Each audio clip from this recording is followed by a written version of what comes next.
नमस्कार दोस्तों, आप देख रहे हैं इंडिया न्यूज 24 और मैं हूं राघवेंद्र सिंह राठौर। दोस्तों, आज की हम बड़ी बहस आपको दिखाएंगे। बड़े मुद्दे पर यह डिबेट होगी कि आखिर धर्म के नाम पर पाखंड क्यों, आखिर कथाओं के नाम पर रास रंग ही क्यों, आखिर महिलाओं के साथ अत्याचार क्यों, लड़कियों को झूठा बदनाम क्यों, और आपको बता दूं साधु संत सन्यासियों पर, जो ऋषि मुनियों पर आखिर अभद्रता क्यों। यह पूरे मुद्दे को लेकर हमारी यह डिबेट शुरू होने जा रही है। और इसमें बड़ा मुद्दा यह है कि जो श्री शक्तिपुर जी महाराज है, राधा रानी को उनने माँ आदि शक्ति का अंश बताया और इस पूरे मामले को लेकर प्रशांत महाराज कथावाचक मथुरा वृंदावन से है, उनने अभद्रता की टिप्पणी की है। इसी को लेकर भगवती मानव कल्याण संगठन के कार्यकर्ताओं में काफी आक्रोश है और लगातार वह भी बयानबाजी कर रहे हैं और यह एक महासंग्राम है। इस महासंग्राम पर पूरी डिबेट चलेगी और हम पूछेंगे कि आखिर धर्म के नाम पर पाखंड ही क्यों। तो हमारे साथ बातचीत करने के लिए केंद्रीय प्रचार मंत्री भगवती मानव कल्याण संगठन, जो बड़े बड़े मंचों के संचालक, शक्तिपुर जी महाराज के मंच का संचालक करते हैं, वह भी हमारे साथ है। हमारे साथ भगवती मानव कल्याण संगठन के राष्ट्रीय प्रवक्ता है रमेश चंद्र मिश्रा जी भी है। हमारे साथ रितिका अवस्थी जी जुड़ रहे हैं, जो उनके साथ अभद्रता की है प्रशांत महाराज ने, वह भी बातचीत करेंगी, वह भी FIR दर्ज करने की बात कर रहे हैं। और हमारे साथ तमाम लोग हैं, उनसे हम बातचीत करेंगे। हमारे साथ आप सभी का बहुत बहुत स्वागत है। हम सबसे पहले भगवती मानव कल्याण संगठन के केंद्रीय प्रचार मंत्री विनय दीक्षित जी हैं, जो भोपाल से लाइव हैं, उनसे भी बातचीत करेंगे। क्या लगता है दीक्षित जी, ये जो पत्रिका है या फिर मथुरा के वृंदावन के जो कथावाचक है प्रशांत महाराज जी, इनको आप कहाँ तक मानते हैं? जो जिस प्रकार की बात कर रहे हैं, जिस प्रकार की भाषा बोल रहे हैं और जो पत्रिका बार बार दिखा रहे हैं, इसे आप कहाँ तक मानते हैं? आप तो श्री शक्तिपुर जी महाराज की काफी नजदीकता है, काफी केंद्र का प्रचार करते हैं, मंच संचालन करते हैं, कहाँ तक आप सही मानते हैं? जिनका नाम प्रशांत कहा जाता है, जो ये पत्रिका दिखा रहे हैं वो कीर्ति क्रांति नाम की पत्रिका है। गुरु जी के बड़े भाई थे श्री राम खिलावन शुक्ला जी, उनकी हत्या की थी जिन लोगों ने, उन लोगों ने अपने परिचितों और रिश्तेदारों से मिलकर इस पत्रिका का प्रकाशन करवाया। तो उसमें गुरुवर के परिवार के बचपन के फोटो, बचपन के पूरे परिवार ने कहा भाई हर कोई छोटे से ही पैदा होते ही कपड़े पहनकर खड़ा नहीं हुआ है ना। हाँ, ये कपड़ा पहन खड़ा हुआ, तो उनकी क्रियाएं वो कुछ झूठी साची उसमें बातें भड़ा करके उसको प्रकाशन किया गया था उसका। तो हमारे साथ भगवती मानव कल्याण संगठन के केंद्रीय प्रवक्ता रमेश चंद्र मिश्रा जी भी हैं, उनसे भी बातचीत करेंगे। क्या लगता है मिश्रा जी, जहाँ यह जो प्रशांत महाराज जी है कथावाचक मथुरा वृंदावन से, कहाँ तक इनका सही बोल रहा है और किस प्रकार से इनने श्री शक्तिपुर जी महाराज पर टिप्पणियां की हैं, कहाँ तक आप इनके लिए जानते हैं और पूरे देश आपके लिए देख रहा है, क्या कुछ कहेंगे आप, बताइए। ये प्रशांत जो है महाराज, तो इसको कहूँगा नहीं, क्योंकि इस पाखंडी को महाराज कहना भी उचित नहीं है। ये गुरुवर के बारे में कुछ भी नहीं जानता, महामूर्ख है। गुरुदेव जी ने माता भगवती जगत जननी जगदम्बा को पूर्ण सत्ता, मूल सत्ता बताया है। राम हो, कृष्ण हो, सीता हो, राधा हो, सबको गुरुदेव जी ने कहा है कि ये सभी अंशावतार हैं। और इस व्यक्ति को पता नहीं क्या किस उद्दंडता में बैठा था, कितना उद्दंड व्यक्ति है कि गुरुदेव जी की भाषा को नहीं समझ पाया। गुरुदेव जी ने स्पष्ट शब्दों में कहा, अपना परिचय दिया कि मैं एक ऋषि हूं, एक योगी हूं, एक युग चेतना पुरुष हूं। और गुरुदेव जी ने जो 2.5 घंटे की बात कही, वो भी इस मूर्ख को समझ में नहीं आया। गुरुदेव जी को बताने का उद्देश्य ये था कि 2.5 घंटे की नींद लेता हूं, बाकी मेरा पूरा समय साधना में, कर्म में एक कर्मयोगी की भांति बीतता है। तो ये तो समझ ही नहीं पाया, क्योंकि गुरुवर जी एक ऋषि हैं, एक योगी हैं, साधक हैं, उनकी बराबरी तो कर ही नहीं सकता। और इसने माता रानी, माता राधा रानी, माता राधा रानी को, अरे राधा रानी के बारे में भी इसको कोई ज्ञान नहीं है। अगर ये राधा रानी की भक्ति कर रहा होता तो ये गुरुदेव जी को पहचान लेता। ये तो उनका भी सच्चा भक्त नहीं है, ये तो बहुत महामूर्ख व्यक्ति है। ये राधा रानी के नाम पर भी समाज को लूट रहा है, ठग रहा है, लोगों को नचा रहा है, यही इसका पेशा है। ये बहुत धूर्त व्यक्ति है। मिश्रा जी एक मिनट, तो हमारे साथ रितिका अवस्थी जी जुड़ रही हैं। हम उनसे ही पूछते हैं कि इस बेशरम ने किस प्रकार का झूठ बोला है। दोस्तों आज पूरी दुनिया देखे कि किस प्रकार का झूठ बोला है।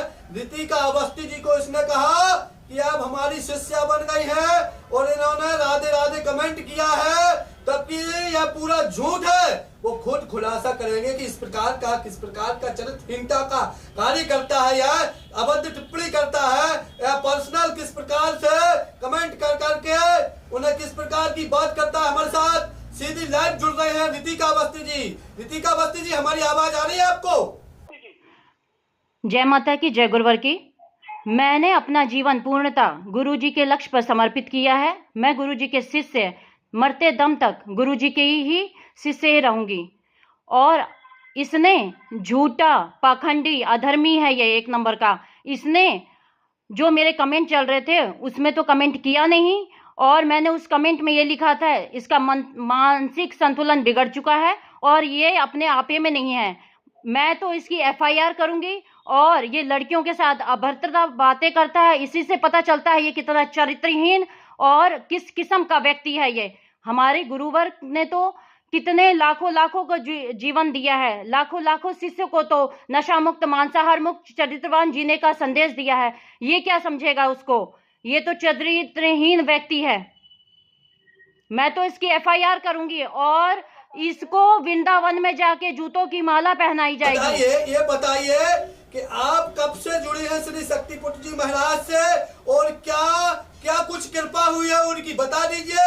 यह ढोंगी है जो क्या अपने आप को बहुत कुछ बताता है। अब शक्तिपुट जी महाराज का चमत्कार बताए कि क्या कुछ चमत्कार आपके साथ हुआ है, बताए देश को, देश देख रहा है आपको। दिया है मुझे तो जीवन दान मिला है गुरुजी के शिष्य जब से मैंने बनी हूँ। 15 साल से मैं बहुत बीमार थी, पर गुरुजी ने मुझे तो जीवन दान दिया। इसको क्या पता है, ना इसको वेद का ज्ञान है, ना कुछ का ज्ञान है, ना आत्म ज्ञान है इसको। गुरुजी ने मुझे तो जीवन दान दिया है, मृत्यु से मुझे बचाया है, कई बार नहीं लाखों बार बचाया है, और मुझे इतने बड़े दुर्घटना से बचाया है जिसमें मेरी मृत्यु सुनिश्चित थी। मेरा इतना बड़ा एक्सीडेंट हुआ था, उस काल से मुझे गुरुजी ने बचा के लाया है, वो मुझे पता है। इसको क्या पता है धूर्त को, पाखंडी कुत्ता इंसान। तेरी तो FIR मैं करूंगी। तुझे पता नहीं कि लड़की को बदनाम करता है, और ये तू कितना चरित्रहीन व्यक्ति है। तेरा सामना तो पूरे समाज को आएगा, तेरा मुंह पूरे समाज को दिखेगा कि तू कितना गलत इंसान है। तो दोस्तों देखिए, रितिका जी ने बहुत बड़ी बात कर दी है कि उनके खिलाफ FIR दर्ज भी करेंगे कि इन्होंने उनके साथ झूठ बोला है, गलत टिप्पणियां की है। शांत महाराज जी वो कह रहा है कि मध्य प्रदेश के लोग से अकेले मध्य प्रदेश के लोग जुड़े हुए हैं, मध्य प्रदेश के लोग सतर्क हो जाइए। क्या लगता है शक्तिपुट जी महाराज से मध्य प्रदेश के बस लोग जुड़े हुए हैं, क्या देश विदेश के लोग भी जुड़े? बताए, थोड़ा सा दर्शक जानना चाहते हैं हमारे। जो यही तो उनकी अल्प ज्ञान है, न्यूनता है उनकी, उन्हें पता नहीं चीज का नहीं है। पूरा छत्तीसगढ़, उत्तर प्रदेश, राजस्थान, हरियाणा, गुजरात, महाराष्ट्र, क्योंकि हमने या हमारे गुरुवर ने अपनी विचारधारा का प्रचार करने का सोशल मीडिया नहीं अपनाया कि हम प्रचार करें। हमने तो क्रियात्मक कार्य किए कि घर के घर जाना, उसके घर में 40 आरती पाठ करना, और उसके अंदर के घरों की तमोगुणी तरंगों को हटाकर वहां सतोगुणी तरंगे डालना, ये प्रयास किया। और हमने कभी इस बात का प्रकाशन नहीं किया कभी भी हमारे गुरुवर ने कि जहाँ कोई शिविर हो रहा है, कोई क्रम हो रहा है, तो खड़े हो जाओ, बताओ तुम्हें क्या फायदा मिला, तुम खड़े हो जाओ, बताओ तुम क्या फायदा मिला। इससे ऐसा क्रम नहीं, हमने जमीनी स्तर पर काम किया है। हमने केवल उन्हें सुनाया नहीं, करके दिखाया है। इसी तरह ये इनका गलत है। कई हम बिहार में हो, पश्चिम बंगाल में हो, अभी हमारे यहाँ शिविर में त्रिपुरा की मंत्री जी भी आई थी, वो वहां के सब लोग जुड़े हुए हैं। लेकिन यहाँ पर एक गुरुवर का एक ही विचारधारा है, सत्य के मार्ग पर जिसे चलना हो वो हमसे जुड़े, जिन्हें पसंद आती वो जुड़ते। लास्ट सवाल और है दीक्षित जी, लास्ट सवाल और है, मैं इसको एक्सपोज करूं। लास्ट सवाल है, इसने कहा है कि कोरोना काल में श्री शक्तिपुट जी महाराज है वह मास्क लगाकर थे और मास्क लगाकर बैठे थे, तब कहाँ गए थे? तो क्या शक्तिपुट जी महाराज ने मास्क लगाया है कि मिलना जुलना बंद हुआ है क्या आपके आश्रम में? जिन्हें हम किसी भी धर्म के दर हो, सब बंद कर दिए गए थे कोरोना के वजह से या शासन के वजह से, जो भी रहा हो। लेकिन यह एक प्रकृति स्थल है, सब भीड़ भाड़ से अलग है, इसमें ज़्यादा वो नहीं है। तो वहाँ पर गुरुवर ने कभी भी मास्क नहीं लगाया। सिद्धाश्रम का दरबार कभी भी बंद नहीं रहा, सिद्धाश्रम का दरबार कभी भी बंद नहीं रहा इस हेतु, और लगातार लोगों से मिलना जुलना रहा। पत्रकार महोदय की बात ध्यान रखिए, दुनिया के दरवाजे जब बंद हो जाते हैं तब भी प्रकट सत्ता का दरवाजा अपने भक्तों के लिए बंद नहीं होता। जो मंदिर, जो स्थल, जो धार्मिक स्थल ऐसे महामारी में, लोगों की परेशानी में, ऐसी तबाही में अगर अपना दरवाजा बंद कर ले या जहां का दरवाजा बंद हो जाए तो व्यक्ति कहां से आसरा प्राप्त करेगा, कहां से सहारा प्राप्त करेगा। मैं ये वचन देता हूं कि अगर एक भी फोटो, एक भी जानकारी जो ये बता दे कि गुरुवर मास्क लगाए हुए हैं, तो जो वो कहे मैं वो हार जाऊं। मैं ये कहना चाहता हूं भैया, पत्रकार महोदय, आपके माध्यम से दुनिया और दुनिया के बाहर के लोगों के, अप्रैल में हमारा गुरुवर का नेपाल में शिविर है, 8-9 तारीख को मध्य प्रदेश में डिंडोरी जिले में शिविर है, और मैं सभी को आमंत्रित करता हूं उन शिविरों में आए। तथा अगर हम आप जिंदा हैं, दुनिया का कोई भी शख्स जिंदा है, तो समस्त वेदों का सार यही है कि अगर वो जिंदा है तो राष्ट्र के लिए, धर्म के लिए और मानवता की रक्षा के लिए अपनी क्षमता के अनुसार जहां है, जैसा है, जिस परिस्थिति में है, इन तीनों धाराओं के लिए। मिश्रा जी एक मिनट, क्या इसने कभी साधु संत सन्यासियों को नहीं जाना है? क्या इसने कभी उनकी वेशभूषा को नहीं देखा है? क्या फिर इसने कभी साधु संत सन्यासियों के बारे में नहीं जाना है? चिंतन क्या होते हैं, आत्मज्ञान क्या होता है, इसे क्या इसने नहीं जाना जो इस प्रकार की भाषा बोल रहा है? ये धूर्त है, अज्ञानी है, महामूर्ख है, उद्दंड है, क्योंकि इसने गुरुदेव जी की वेशभूषा पर भी अभद्र टिप्पणी की है। इसको किसी बात का ज्ञान नहीं है। अरे भगवा वेशधारी तो हमारे सनातन के लोग, संत समाज के लोग बड़े आदरणीय होते हैं, इसको तो मर्यादा का भी ज्ञान नहीं रहा। गुरुदेव जी जिन वस्त्रों को पूरे 12 महीने, जाड़ा हो, गर्मी हो, बरसात हो, धारण करते हैं, ये तो लुइया ओढ़े हैं, उलन वस्त्र पहने हैं, कान भी बांधे हुए। अगर ये 2 दिन गुरुदेव जी की वेशभूषा में रहे तो ये अस्पताल पहुंच जाएगा, इसकी हालत खराब हो जाएगी, कड़कती ठंड में मर जाएगा। और गुरुदेव जी तो 12 महीने इसी वेशभूषा में रहते हैं। कभी उन्होंने साल नहीं लिया, कभी उन्होंने कंबल नहीं लिया, कभी उन्होंने उलन वस्त्र नहीं पहने। ये पात्रता केवल एक योगी में होती है, एक ऋषि में होती है। ये तो वही दशा है ना कि जलती हुई ज्वाला में हाथ डालने का प्रयास कर रहा है। एक गधा है, बेवकूफ है। जिस कीर्ति क्रांति पत्रिका को लेकर के बड़ा ये गदगद हो रहा है, जैसे इसको कोई खजाना मिल गया है। इसको यही नहीं मालूम है कि वह पत्रिका कपोल कल्पित है, अप्रमाणित है, सत्य से परे है, और उस पत्रिका को प्रकाशन करने वालों की और उसके माध्यम से प्रचार करने वालों की दुर्दशा हो चुकी है। वो पत्रिका तो 15-16 साल पहले की है।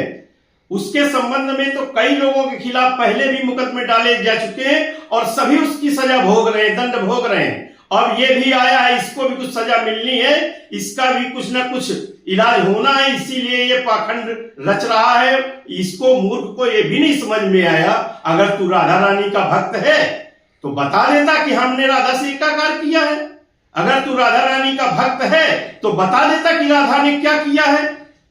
कोई बात बढ़ाने की आवश्यकता ही नहीं थी। लेकिन तो ये तो उद्दंड प्रकृति का व्यक्ति है, मूर्ख है, कुत्ता है, कमीना है। क्या कहूं इसके लिए, किन शब्दों का उपयोग करूं? दोस्तों यह हमारी पूरी डिबेट है। आज का मुद्दा था जो हमारा, कथाओं के नाम पर आखिर पाखंड क्यों, रास रंग ही क्यों। इस पूरी डिबेट पर हमने चर्चा की और आखिर गलत टिप्पणियां क्यों, गाली गलौज क्यों, इसी को लेकर यह पूरा हमारा मुद्दा था। आज के लिए इतना ही। जल्द हम अगली डिबेट के साथ लौटेंगे। जब तक के लिए नमस्कार।